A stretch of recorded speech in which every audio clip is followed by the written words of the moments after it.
Yo, what's going on, my gears? This is your boy Exiioh. Got a fresh Rank Team Deathmatch gameplay on the map Rig. Let's call this Rank Team Deathmatch number 9, and as the title says, Vulcan. That Vulcan, baby, that's what's popping right now. I was laughing mad loud earlier in this gameplay because it's just so hilarious. Maybe it might not be hilarious to people out there that play competitive, but hey, it's on the map. They designed it, and why not use it? I'm not going to have a gun just sit there and not be used. Come on now. Like, if you play with me, a lot of times back in Gears of War 3, my friends would be like, why would you pick up the Gorgon pistol or Boltok or something like that? Guns that don't get enough shine, or guns that don't get noticed or used as much as possible. You know, it's in the game, why not use it? So, when I'm not talking about the sawed-off, I'm not actually, that's the only gun that I don't care about. I don't care for it at all. It's not because it's overpowered or anything like that. I just don't like it. I'm sorry. That's my input on that. I'm just gonna leave it at that.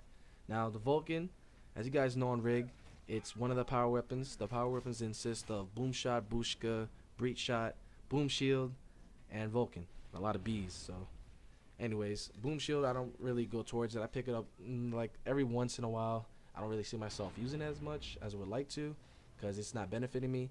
It's more like a mobile home, I guess you would say. But the Vulcan, on the other hand, that's a death machine. You point the finger of death at anybody or anywhere you want to look, and everything is just gone. Just gone. Ballistics to the max. Now check this out. This guy doesn't see me. You know, who would walk with the Vulcan all the way towards Boom Shot? I would. I don't care. I don't care what anybody has to say. The Vulcan is amazing and it's mad funny to use, and I just love it. Now, before I talk about more about the Vulcan, let me go ahead and reference back to my previous video, which was about the DLC that's coming out tomorrow or later on today, if you guys want to be technical. Now, the DLC, we have those 4 maps. Now, it's Lost City, Checkout, Ward, and Museum. Now, three of the maps are for regular multiplayer. So, yay, we get, you know, us Gears heads out here, we get multiplayer to play on. And the Overrun people, they get the Ward map, which is an Overrun map.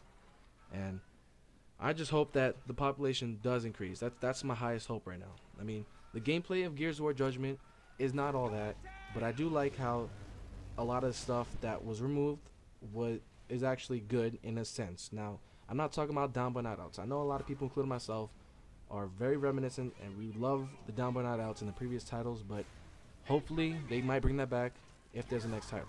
If there's a next title. Look at that double kill with that Vulcan. See, it's a death machine at this point. Anywhere I want to go, and it just destroys. Man, I just love that Vulcan. But anyways, there are a lot of stuff that was removed. I can deal with a little bit, but I kind of do miss. If you go back to a Gears of War title, like the old ones, Gears 1, 2, or 3, any one of those, you would feel like, wow, compared to Judgment, it's just not the same. And I get that they want to make a big change, but sometimes change is not always good. And what I mean by that is, the down but out system, I think it was unique to Gears of War. You don't see a lot of games out here today on the market that actually have the down but not out system. You know, a lot of these games today are, I guess, you shoot and they die.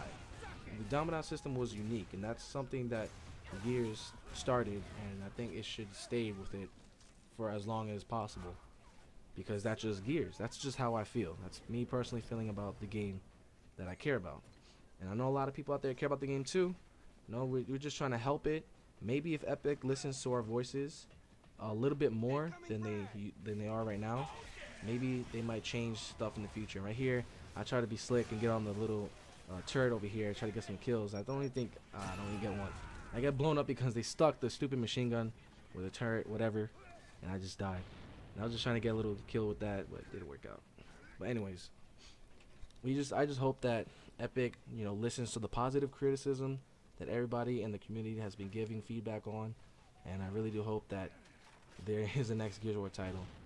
If there was to be a faction, and what I mean by a faction is actually a opposing force, I don't think the Locust is coming back. Now, I'm gonna go ahead and just say spoiler alert: if you haven't played Gears of War 3 and you're new to my channel and you just stumble upon this video and you just like, wait a minute, ooh, Gears Judgment, new game, I'm new to video games or whatever. But anyways, spoiler alert. So go ahead and pause the video now. In Gears of War 3, towards the end, everybody should know this by now, the Locust died because they were all infected with Lambent or Emulsion, which in this case was Lambent. And towards the end, Marcus's dad, which would be Adam Phoenix, had built a, I don't know, I forgot what it's called. I'm not going to say Maelstrom because that's actually the thing that generates the hurricanes and all that. But he developed something that would cure the planet, which would be Sarah, and get rid of all the lambent, which would be the fuel. The war is over. I think it's over. Most of the war is over fuel because they have no fuel to fuel their engines, as such as the King Ravens and Centaurs and all the vehicles they use that require fuel. Again, the other side or percent of it is locusts because they're invading. Technically, they live on the planet since they are Saren, and the locusts just emerge from underground to take back or kill off the humans for balance or order. I don't know. I'm right there, I died by that person. I really wish I didn't get killed. I was trying to go up, body her from her legs, and just live on and whatever. But anyways, the locusts all died in Gears of War 3 towards the end, and as you guys saw at the final cutscenes, you know, all the locusts were dying, even though you didn't see any lambent around them, but they were indeed infected. Now, a lot of speculation's been going on. People saying that what about the Cantus or Berserkers, or what about the eggs of anything? Well, we all don't know that. I don't know that. They didn't really show it, but all I know is that supposedly all the locusts are dead. Now, that also could mean there could be a window of opportunity for an invasion from another planet or whatever. And if anybody that's watching this video, if you played Unreal Tournament 3, if you can relate to me with this, then that would be much appreciated. If you played Unreal Tournament 3 in the beginning cutscene, it's still by Epic. It's not a completely different game, except it kind of is, but whatever. One of my favorite games. Just gonna put that out. If you play Gears of War or Unreal Tournament 3, you see at the very beginning how everything was colonized and everything they were trying to build, gather Teridium, and that's, I guess, their fuel for their vehicles. In this case, in Gears of War Judgment's case, or just Gears of War in general, their fuel is emotion. I would have to discuss in another video. If you guys enjoyed this video, go ahead and give it a like. I'm sorry this is as abrupt and all that, but the video is about to close. Hope you guys enjoyed it. It was fun gameplay, me just destroying everybody. Your boy Exiioh and out. Peace.